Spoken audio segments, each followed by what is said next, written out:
13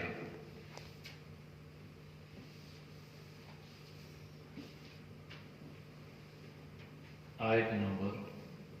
13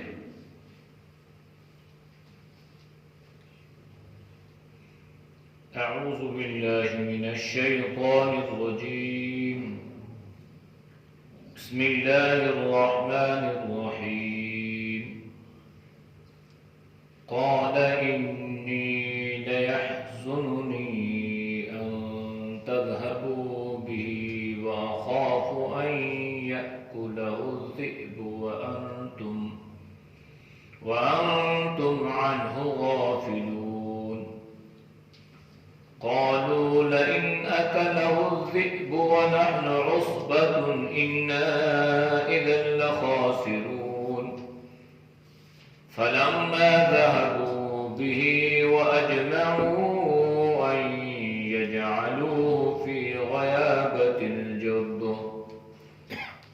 وأوحينا إليه لتنبئنهم بأمرهم هذا وهم لا يشعرون وجاءوا أباهم عشاء يبكون قالوا يا أبانا إنا ذهبنا نستبق وتركنا يوسف عند متاعنا فأكله الذئب وما أنت بمؤمن لنا ولو كنا صادقين صدق الله العظيم. ترجمہ قال فرمایا انی بے شک میں لیحزننی مجھے غمگین کرتا ہے ان کے تذہبوا لے جاؤ بھی اس کو وأخاف اور میں ڈرتا ہوں ان کے یأکلہ الذئب کھا جائے اس کو بھیڑیا وانتم اور تم عنہ اس سے غافلون بے خبر رہو. قالوا کہنے لگے لئن البتہ اگر آکلہ الذئب کھا جائے اس کو بھیڑیا ونحن عصبہ اور ہم ایک جماعت ہیں ان بے شک اذن البتہ لخاسرون ہم خسارے والے ہوں گے. فلما پس جب ذهبوا چلے بھی اس کو لے کر وہ اجمعوا اور متفق ہو گئے ان کے یجعلوا اس کو ڈال دیں فی غیابت الجب گمنام کنویں میں وأوحینا اور ہم نے وحی کی الیہ اس کی طرف لَتُنَبِّئَنَّهُمْ البتہ تو جتلائے گا ان کو بِأَمْرِهِمْ اس معاملے سے ہاذا یہ وَهُمْ لَا يَشْعُرُونَ اور وہ شعور نہیں رکھیں گے. وَجَاءُوا اور آئے اباہم اپنے باپ کے پاس عشاءً رات کو یبکون روتے ہوئے. قالوا کہنے لگے یا ابانا اے ہمارے ابا انا ذهبنا بے شک ہم گئے نستبق ایک دوسرے سے آگے بڑھنے لگے یعنی دوڑ لگانے لگے وترکنا اور ہم نے چھوڑا یوسف کو عند متاعنا اپنے سامان کے پاس فأکلہ الذئب بس اس کو کھا گیا بھیڑیا وما انت اور نہیں ہے تو بمؤمن لنا ہماری بات پر یقین کرنے والا ولو کنا صادقین اور اگرچہ ہم سچ بولنے والے ہوں یا سچے ہوں. آیات کا ما قبل آیات کے ساتھ ربط یہ ہے کہ جب مشورہ ہو گیا بھائیوں کا کہ اس کو کسی گمنام کنویں میں ڈال دینا چاہیے، تو اس کے لیے اپنے والد محترم کے پاس آئے کہ آپ ہمارے بھائی کو ہمارے ساتھ بھیج دیں، ہمارے ساتھ جائے، کھیلے کودے، کھائے پیے، تو ہم اس کی حفاظت کریں گے۔ تو حضرت یعقوب علیہ السلام اس بارے میں بڑے پریشان ہوئے۔ تو آج کی آیات میں اللہ نے اس کا ذکر فرمایا۔ قال، حضرت یعقوب علیہ السلام نے اپنے بیٹوں کو جواب دیا، کہنے لگے، انی بے شک میں لیحزننی ان تذهبوا به، مجھے یہ بات انتہائی غمگین کرتی ہے، دکھی کرتی ہے، پریشان کرتی ہے کہ تم اس کو اپنے ساتھ لے جاؤ، اس لیے کہ میں اس کی جدائی کو برداشت نہیں کر سکتا۔ لہذا پہلی بات تو یہ ہے، اور مجھے یہ امید ہے کہ جس بات پہ میں دکھی یا غمزدہ ہوں گا تم وہ حرکت نہیں کرو گے۔ اب یہ حضرت یعقوب علیہ السلام کا شفقت بھرا، محبت بھرا لہجہ جو انہوں نے اپنے بیٹوں کے سامنے جس کا اظہار کیا کہ بھئی تم کہتے ہو میں ساتھ لے جاؤں، ہم اس کی حفاظت کریں گے، کھیلے کودے، لیکن اصل مسئلہ یہ ہے کہ میں تو پریشان ہو جاتا ہوں، تم اس کو لے کے جاؤ گے، یہ تو کھیل کود میں مصروف رہے یا نہ رہے، لیکن یہ جتنا عرصہ گزرے گا میرا تو میں کس حالت میں گزاروں گا؟ تمہیں اس کا احساس ہونا چاہیے، شعور ہونا چاہیے کہ میں اس کے بغیر رہ نہیں سکتا، اور یہ بات لیحزننی، یہ بات مجھے انتہائی غمگین کرتی ہے، پریشان کرتی ہے۔ دوسری بات یہ بھی ہے، وَأَخَافُ أَن يَأْكُلَهُ الذِّئْبُ وَأَنْتُمْ عَنْهُ غَافِلُونَ، میں اس بات سے ڈرتا بھی ہوں کہ کہیں ایسا نہ ہو کہ اس کو بھیڑیا کھا جائے اور تم اس سے بے خبر رہو۔ جنگلوں میں درندے اور بھی ہوتے ہیں، جانور اور بھی ہوتے ہیں، خطرات اور بھی ہوتے ہیں، لیکن حضرت یعقوب علیہ السلام نے صرف بھیڑیے کا ذکر فرمایا، یہ نہیں فرمایا کہ کوئی اس کو کھا جائے، کوئی نقصان کر دے، کوئی ایسی چیز واقع آ جائے، لیکن خصوصی طور پر بھیڑیے کا ذکر فرمایا کہ ایسا نہ ہو کہ اس کو بھیڑیا کھا جائے اور تم اس بات سے بے خبر ہو۔ پہلی بات تو یہ ہے کہ جس جگہ حضرت یوسف علیہ السلام کو لے کر جانے کا پروگرام بنایا گیا تھا کنعان میں، اس جگہ پر بھیڑیوں کی تعداد زیادہ تھی، یعنی بھیڑیے کثرت سے تھے، زیادہ تھے، ایک وجہ تو یہ ہے۔ دوسری وجہ یہ ہے کہ حضرت یعقوب علیہ السلام نے بھی ایک خواب دیکھا تھا۔ انہوں نے خواب دیکھا کہ حضرت یعقوب علیہ السلام اونچی جگہ پہ ہیں اور حضرت یوسف علیہ السلام نیچے ہیں۔ تو کیا دیکھتے ہیں کہ 10 بھیڑیے حضرت یوسف علیہ السلام پر حملہ آور ہوتے ہیں مارنے کے لیے۔ ان میں سے ایک بھیڑیا رکاوٹ بن جاتا ہے، آڑ بن جاتا ہے اور ان کو اس سے دور کرتا ہے، یعنی حضرت یوسف علیہ السلام کو بچاتا ہے اور باقی 9 بھیڑیوں کو دور کرتا ہے، یہاں تک کہ دیکھتے ہی دیکھتے حضرت یوسف علیہ السلام اس زمین میں غائب ہو جاتے ہیں۔ یعنی بھیڑیوں نے ان کو نقصان نہیں پہنچایا، بھیڑیے نے حملہ ضرور کیا، سازشیں ضرور بنائی، لیکن اللہ نے انہی بھیڑیوں میں سے ایک بھیڑیے کو کھڑا کر دیا، اور یہ جو بھیڑیا تھا آیا تو حملہ کرنے والوں میں سے ہی تھا، لیکن یہاں کے کہتا نہیں، آپ نے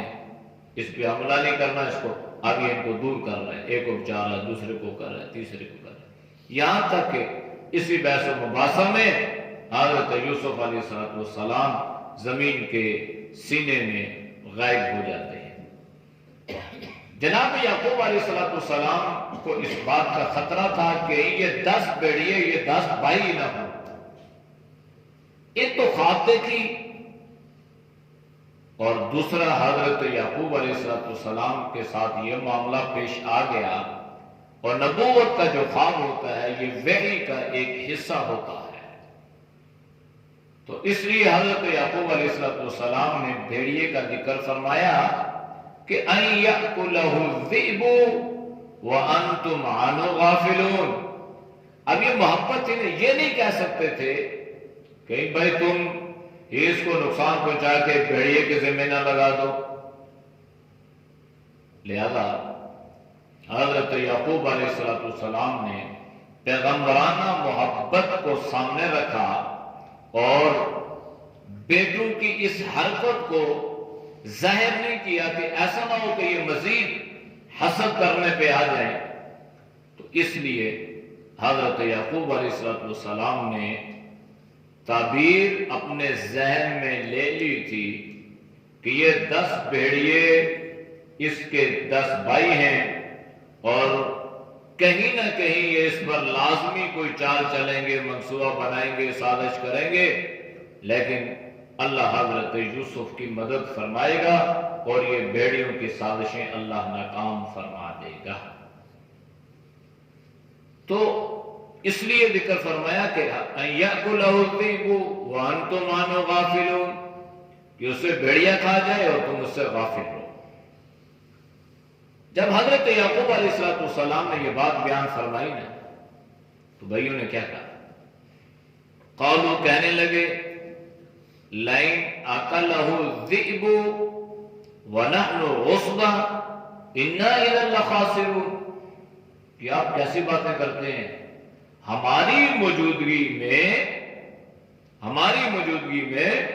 ہمارے لشکر کے ہوتے ہوئے، ہماری ایک مضبوط جماعت اور جتھے کے ہوتے ہوئے اس بھائی کو بھیڑیا کھا جائے، یہ کیسے ہو سکتا ہے؟ اگر یہ ہو گیا تو پھر ہمارے وجود کا تو کوئی فائدہ ہے ہی نہیں ہے نا، ہم تو بالکل نکمے اور نکھٹو ہیں، انا اذا لخاسرون، پھر تو ہمارا کوئی فائدہ ہی نہیں، ہم تو بالکل خسارے والے ہیں، گھاٹے والے ہیں، نقصان نکمے ہیں، نکھٹو ہوں گے اگر یہ بات ہو گئی۔ یعنی انہوں نے باور کروایا، یقین دہانی کروائی، اور اس انداز سے کہنے لگے کہ ایسا ممکن نہیں ہے، یہ کیسے ہو سکتا ہے کہ ہماری موجودگی میں ہمارے بھائی کو بھیڑیا کھا جائے؟ اور وہ خود بھیڑیوں والا کردار ادا کر رہے تھے۔ اچھا، حضرت یعقوب علیہ السلام نے اجازت دی اور ساتھ ساتھ کچھ نصیحتیں بھی فرمائی۔ ان کا جو بڑا بیٹا تھا وہ تھوڑا سا سمجھدار تھا بنسبت باقیوں کے، تو ایسا ہوا کہ حضرت یعقوب علیہ السلام نے اسے بھی کہا کہ بھائی کا خیال کرنا، دھیان رکھنا، کہیں کوئی چیز اسے نقصان نہ پہنچائے، سفر آپ نے پیدل کرنا ہے، کوئی اسے مشکل پیش نہ آئے، چھوٹا بچہ ہے، چل نہیں سکتا۔ انہوں نے بڑی قسمیں اٹھائیں، بڑی یقین دہانیاں کروائیں، تو خیر سامان باندھ لیا، تیاری ہو گئی، یہ حضرت یعقوب علیہ السلام کے پاس سے رخصت ہونے لگے، تو ایک بھائی نے حضرت یوسف علیہ السلام کو کندھے پہ اٹھا لیا۔ انسان اندر سے ہو رہا ہے، باہر سے ہو رہا ہے، اب یہ اٹھانے والا اندر سے درندہ ہے، بھیڑیا ہے، یہ بھائی کا دشمن اور قاتل بننے جا رہا ہے، لیکن یقین دہانی یہ کروا رہا ہے اپنے باپ کو، یہ باپ مطمئن ہو جائے کہ جناب بھائی صاحب نے تو کندھے پہ اٹھا لی ہے۔ اب کندھے پہ اٹھانا اس بات کی دلیل اور علامت تھا کہ جس طرح انسان اپنے بچوں کو، معصوم بچوں کو کندھے پہ اٹھاتا ہے، تو یہ دلیل ہے کہ اس سے محبت ہے، شفقت ہے، انسان کی فطرت میں اللہ نے یہ بات رکھی ہے۔ تو یہ بھائی شاد بننے لگے اور اس نے کیا کیا، فوراً کندھے پہ اٹھا لیا۔ حضرت یوسف بچے تھے، یہ بھی خوش ہو گئے، لو جی آج تو سواریاں مل گئی۔ حضرت یعقوب علیہ السلام پیچھے سے دیکھ رہے ہیں اور یہ لے کے جا رہے ہیں، اور حضرت یوسف علیہ السلام خوشی سے جا رہے ہیں۔ گھوڑا جو مل گیا، سواری جو مل گئی، بھائی نے کبھی پیار سے دیکھا نہیں تھا، کندھے پہ اٹھا لیا۔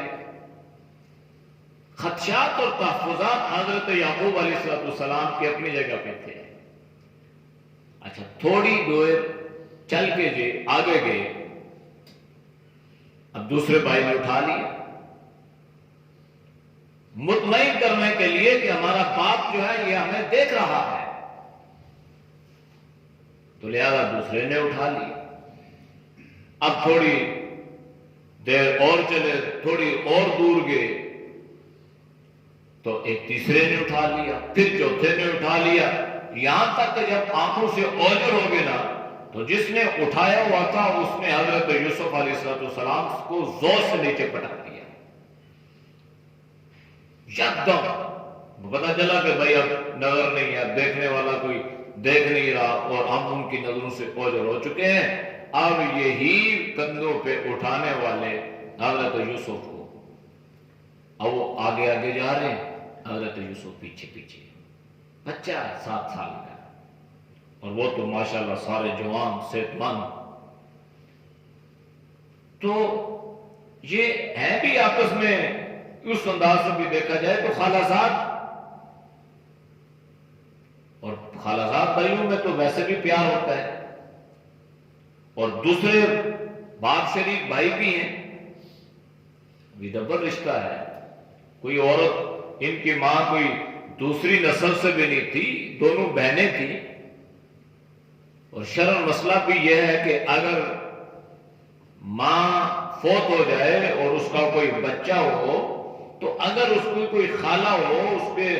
کر سکتی ہو تو خالہ زیادہ حقدار ہے کہ اس بچے کی پرورش یا تربیت کا اہتمام کرے۔ اب حضرت یوسف پیچھے پیچھے ہیں اور یہ آگے آگے جا رہے ہیں۔ اب یہ تھوڑی دیر چلے تو چل نہ پائے، کبھی گر رہے ہیں، کبھی اٹھ رہے ہیں، کبھی ایک سے شکایت کر رہے ہیں، کبھی دوسرے سے کر رہے ہیں، کبھی تیسرے سے کر رہے ہیں۔ اب انہیں فکر نہیں ہے، انہیں کیسے فکر ہوتی؟ وہ تو چاہتے ہی یہی تھے نا، منصوبہ بھی یہی تھا۔ چنانچہ بڑے بھائی جو یہودا تھا نا، اس کے پاس، اور حضرت یوسف نے اس سے کہا کہ بھائی تم ان سارے عہد و پیمان کو بھول چکے ہو، باپ کے سامنے تو بڑے پختہ یقین دہانیاں کرواتے رہے اور مجھے اس بنیاد پہ لے کے آئے اور آج میرے ساتھ یہ معاملہ کر رہے ہو۔ تمہیں کوئی بھی خدا کا خوف نہیں ہے، کوئی احساس نہیں ہے، بڑے بھائی ہو میرے، تم پتہ نہیں کیوں تم مجھ سے اس قدر نفرت کرتے ہو اور مجھے اس قدر کیوں پریشان تم نے کیا ہے۔ تو روایات میں آتا ہے کہ کہنے لگے جاؤ جاؤ، زیادہ باتیں کرنے کی ضرورت نہیں ہے، وہ چاند ستاروں کو بلاؤ تمہاری مدد کریں۔ یعنی وہ جو خواب دیکھا تھا نا، اس خواب کا کسی نہ کسی طرح ان کو پتہ چل چکا تھا، اور وہ یہ سمجھ رہے تھے کہ معاملہ کوئی ایسا ہونے والا ہے کہ اللہ اسے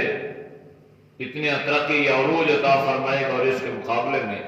حالانکہ انسان اگر یہ سوچے کہ خاندان میں اگر ایک افراد بھی ایک فرد بھی اوپر چلا جاتا ہے تو وہ سارے خاندان کی عزت کا باعث بنتا ہے۔ اب ہر بندہ تو آگے نہیں جائے گا، کوئی صدر بنے گا، وزیر اعظم بنے گا، منسٹر بنے گا، چیف آف، ایک ہی کوئی بنے گا، تو یہ تو سارے خاندان کا فلاں کا یہ جو کہ ماشاءاللہ یہ فلاں خاندان کا سپوت ہے، فلاں کا فرزند ہے، فلاں کا اس کا فلاں کے ساتھ اس خاندان، وہ سارے خاندان والے فخر سے کہتے ہیں جناب یہ تو ہمارے خاندان والے ہیں۔ اور بالکل بھی آئی نہیں، اگر خدا نہ خواستہ اگر کسی سے کوئی بری حرکت سرزد ہو جائے، برا فعل سرزد ہو جائے تو فرد واحد سارے خاندان کی ذلت کا سبب بھی بنتا ہے۔ پھر یہ نہیں کہتے یہ فلاں کا بیٹا ہے، یہ فلاں کا پوتا ہے، فلاں کا نواسا ہے، لوگ کہتے ہیں یہ فلاں خاندان سے اس کا تعلق ہے، تو پورے خاندان کو بیچ میں گھسیڑتے ہیں۔ تو اس لیے یہ ہے کہ اب ان بیچاروں کو یہ احساس یہ شعور نہ ہوا کہ اگر اللہ ہمارے بیٹے کو ترقی یا عروج عطا کرے گا تو یہ ہمارے لیے فخر کی بات ہے، ہمارا بھائی جو ہے اور ہمیں بھی اس سے فائدہ ہوگا. بجائے پیار کرنے کے، محبت کرنے کے، انہوں نے دل میں حسد رکھ لیا اور نفرت کرنے لگے. حضرت یوسف علیہ السلام کی آنکھوں میں آنسو بھی ہے، بچہ ہے، پہلی مرتبہ باپ سے بھی جدا ہو رہا، دور آیا ہے، اور بھائیوں کا رویہ دیکھتے ہی دیکھتے جو بھائی کندھے پہ اٹھا رہے تھے انہوں نے زمین پہ پٹک دیا، اب چل بھی نہیں سکتے، گر رہے ہیں، واپس بھی اکیلے نہیں جا سکتے. یہ ساری صورتحال بڑی دردناک تھی حضرت یوسف علیہ السلام کے. تو انہوں نے بھائیوں سے کہا کہ بھائی کیا کر رہے ہو؟ تو بے نے کرارا جواب دی، تو ٹوک کر بھائی تم جانو تمہارے چانس تارے جانے، ہمیں کیا ہے. چنانچہ جب جنگل میں پہنچ گئے تو وہاں پر انہوں نے پھر ایک مشورہ کیا. کہنے لگے کہ بھائی بہتر تو یہ ہے کہ قتل ہی کر دو، نہ رہے بانس نہ بجے بانسری. روز روز کی ٹک ٹک سے ادھر ادھر سے بہتر یہی ہے کہ. تو وہی بڑا بیٹا وہ آڑ بن گیا، دیوار بن. کہا کہ بھائی یہ کس طرح تم نے سوچ لی ہے، عجیب آدمی ہو کہ ایسا سلوک بھی کوئی اپنے بھائیوں کے ساتھ کرتا ہے. یہ آڑ بنا، باقیوں کو بڑا تھا، لان تان کی، نے کہا اس کو واپس بھیج دو، واپس چھوڑ کے آؤ. ایسے اب کیا ہوا؟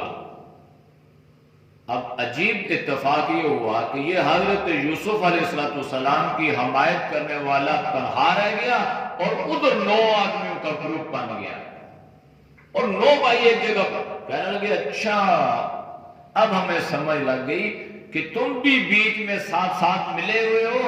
اور اصل میں یہ ہے کہ تم بھی اپنے باپ کی ہمدردیاں اور کچھ فوائد سمیٹنا چاہتے ہو. لہذا اگر تم نے یہ حرکت کی اور اس کی حمایت کی تو پھر ہم تمہارے ساتھ بھی یہ معاملہ کریں گے کہ اس کو تو چھوڑو، پھر تمہارے ساتھ ہی یہ شر کریں گے. اب اس نے سوچا کہ بھائی بات تو ٹھیک ہے، میں ہوں اکیلا، یہ ہے 9، 1 اور 9 کا کیا مقابلہ ہے، 1 اور 2 کا مقابلہ بھی کا ہے، 1 اور 3 کا بھی انسان کر لے، بھائی 1 اور 9 کا کیا مقابلہ ہے. اس نے کہا اچھا اگر تم باز نہیں آتے ہو تو میری رائے پھر یہ ہے کہ یہ پاس سے کنواں ہے یہاں پہ، وہاں پہ درمیان میں اس کنویں میں جو سانپ اور بچھو اور یہ چیزیں بھی ہیں، اگر کسی نے اس کو ڈانس لیا تو آپ کی مراد پوری ہو جائے گی، کوئی الزام بھی نہیں آئے گا، اور اگر نہ بھی ڈنسا تو کوئی مسافر آئے گا اور اس کو کنویں سے لے جائے گا، تو تمہاری مراد پھر بھی پوری ہو جائے گی کہ تمہارے باپ کی آنکھوں سے دور ہو جائے گی. اس بات پر اتفاق ہو گیا کہ ٹھیک ہے، یہ بات ٹھیک ہے. یہ اس بات پہ متفق ہو گئے، یہاں تک کہ قرآن نے اس بات کو یوں نقل فرمایا ہے فَلَمَّا ذَهَبُوا بِهِ، پس جب اس کو لے کر چلے، وَأَجْمَعُوا، اور جمع ہو گئے یعنی متفق ہو گئے اس بات پر، أَن يَجْعَلُوهُ، کہ اس کو ڈال دیں، فِي الْغِيَابَةِ الْجُبِّ، اس کنویں میں. اس کنعان کا جو کنواں تھا جنگل میں، اس بات پر رائے یہ آئی اور متفق ہو گئے کہ ٹھیک ہے. اب یہ جو بیچ میں یہودا آیا تھا نا، یہ حضرت یعقوب علیہ السلام کی خواب کی تعبیر تھی، سچ ثابت ہوئی کہ پہلے تو 10 آ رہے تھے، 10 کے 10 تھے، پھر اللہ نے ایک کو رکاوٹ بنا دیا. تو اللہ تو طاقت والا ہے، قدرت والا ہے، اللہ دشمن کو سجن بنا دے تو اللہ سے کوئی پوچھ نہیں سکتا. اللہ نقصان پہنچانے والے کو پہرے دار بنا دے تو اللہ کی طاقت ہے، اللہ کی حکمت ہے، اللہ یوں کر سکتا ہے. تو اس نے کہا کہ ٹھیک ہے، متفق ہو گئے، یہاں تک کہ وہ حضرت یوسف علیہ السلام کو رسی سے باندھا اور اس کنویں کے پاس لے گئے. وہ جو ان کے دل پہ گزری ہوگی نا، وہ انسان سوچ نہیں سکتا. دکھ 2 طرح کے ہوتے ہیں، ایک پرایا دے تو انسان اس کو سیریس نہیں لیتا، ٹھیک ہے ہوتا رہتا ہے دنیا میں، لیکن اگر کوئی اپنا دکھ دینا اور اپنا قریبی دکھ دینا، پھر اس کا کوئی ازالہ کوئی نہیں، پھر انسان سوچ نہیں سکتا اس کیفیت کو جو اس پر گزرتی ہوگی،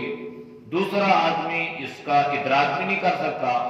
اور نہ وہ خود آدمی اپنے اس دکھ اور اپنے اس احساسات کو اپنی زبان پہ لا سکتا ہے۔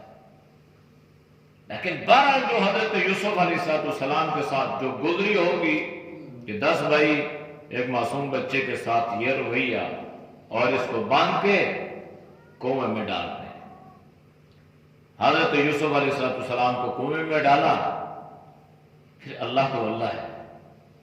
جہاں دنیا والوں کی تدبیریں بالکل اینڈ ہوتا ہے وہاں اللہ کی تقدیر شروع ہوتی ہے، جہاں دنیا کے منصوبے ختم ہو جاتے ہیں، سازشیں سوچ ختم، وہاں اللہ کی تقدیر شروع۔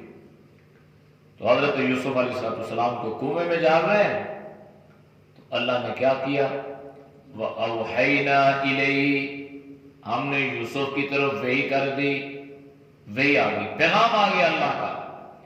ابھی جو حضرت یوسف علیہ السلام کی طرف اللہ کا پیغام آیا تھا نا،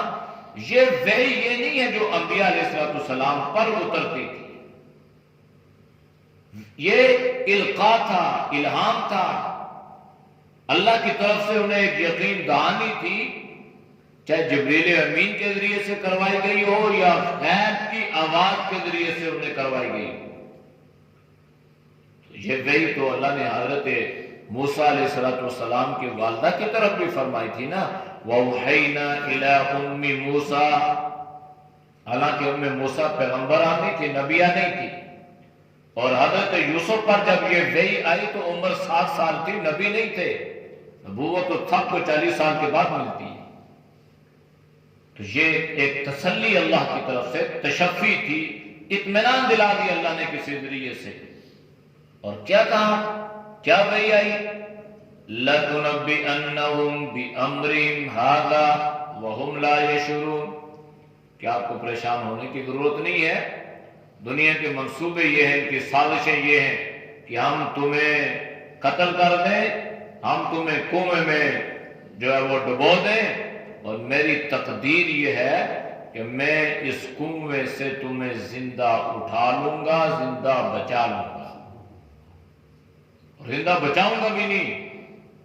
حضرت موسیٰ علیہ السلام کی طرح تمہیں واپس، تمہیں اپنے باپ کے گھر، اپنے گھر والوں میں لوٹاؤں گا، لیکن طریقہ کار یہ ہوگا کہ صرف باپ کا بیٹا بن کے نہیں جائے گا، جب جائے گا تو میرا نبی بن کے جائے گا۔ وَأَوْحَيْنَا إِلَىٰ أُمِّ مُوسَىٰ أَنْ أَرْضِعِيهِ فَإِذَا خِفْتِ عَلَيْهِ فَأَلْقِيهِ فِي الْيَمِّ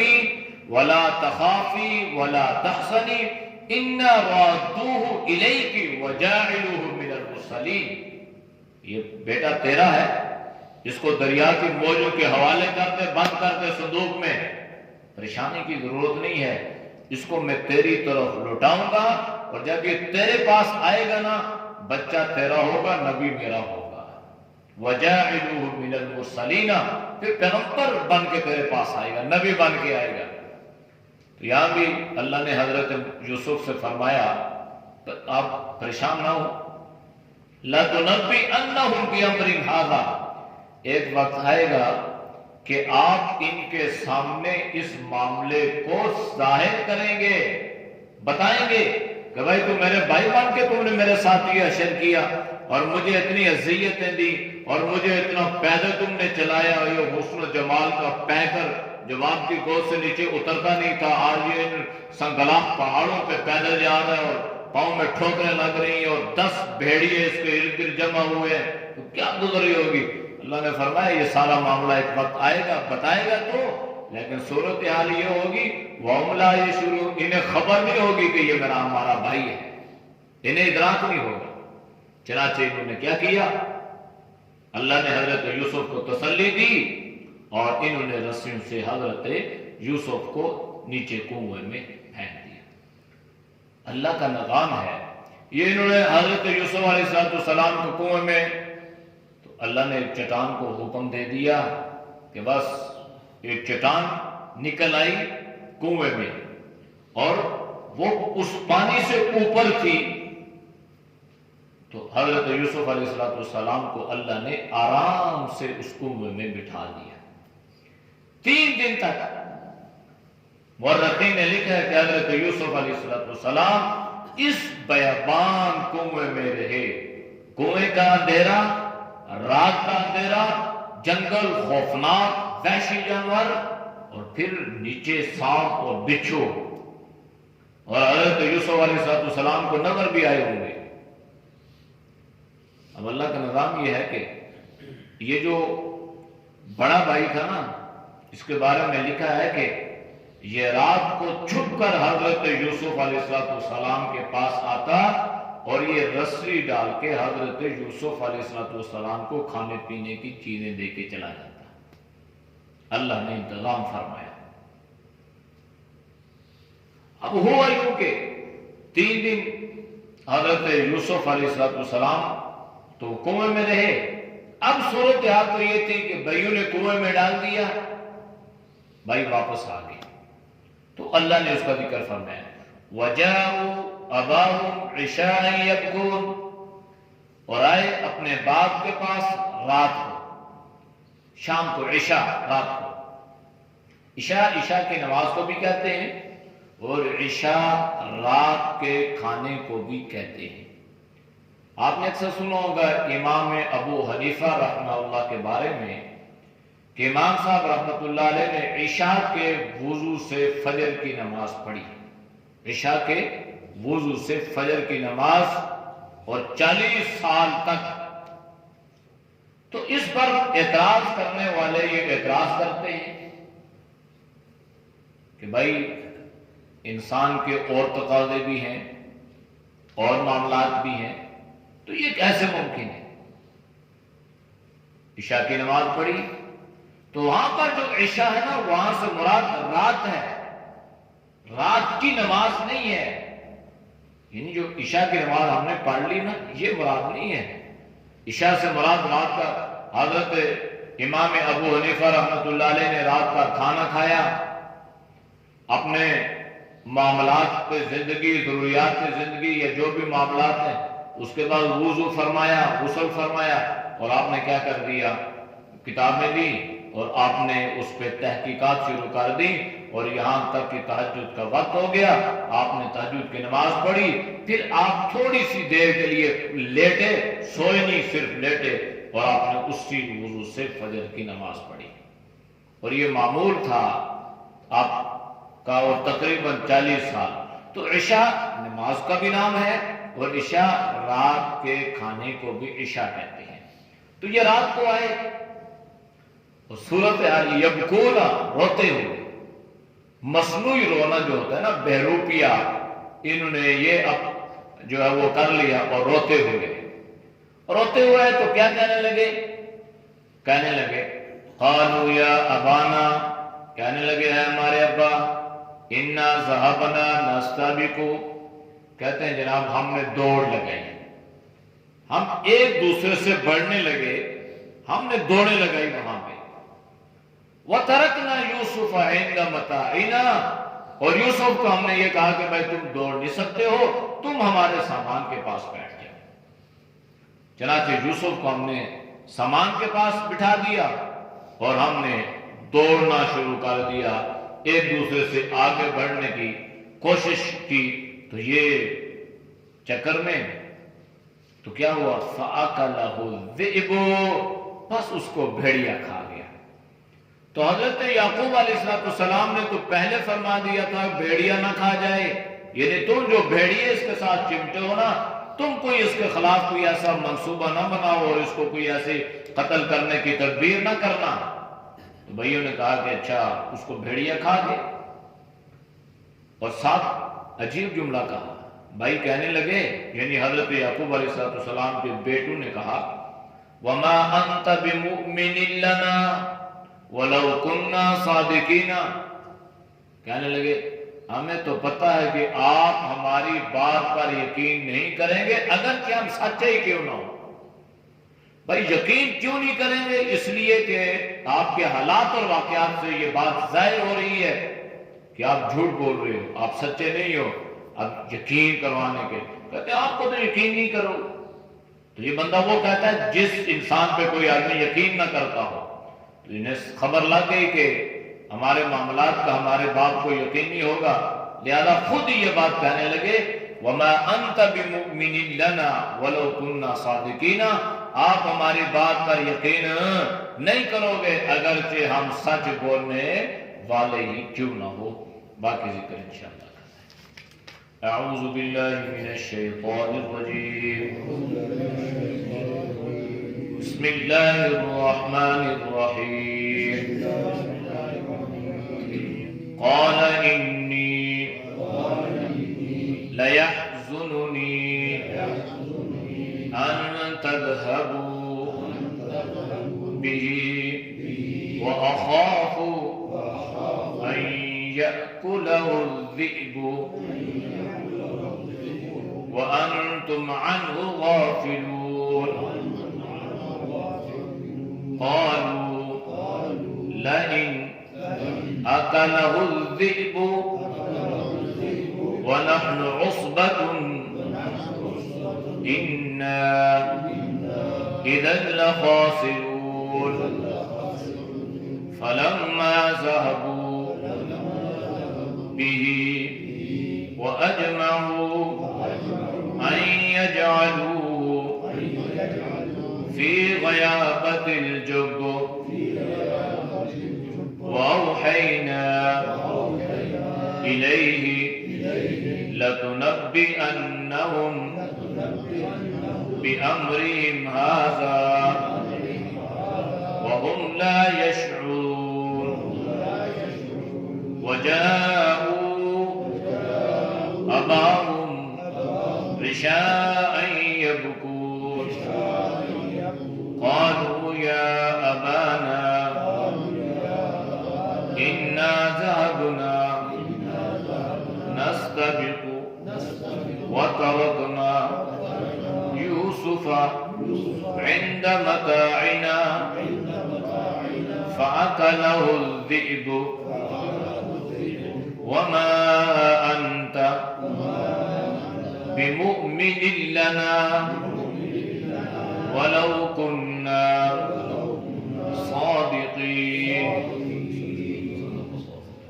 الحمد للہ رب العالمین والعاقبۃ للمتقین والصلاۃ والسلام علی النبی النبی الکریم۔ یا اللہ ہم سب کے سجدہ پہ گناہوں کو معاف فرما، گناہوں سے حفاظت فرما، حسد سے، کینہ سے، بغض سے، نفرتوں سے، قدورتوں سے اللہ تو ہم سب کی حفاظت فرما، پوری امت کی حفاظت فرما۔ یا اللہ تو سب کو پیار، محبت، الفت، مودت والی زندگی عطا فرما۔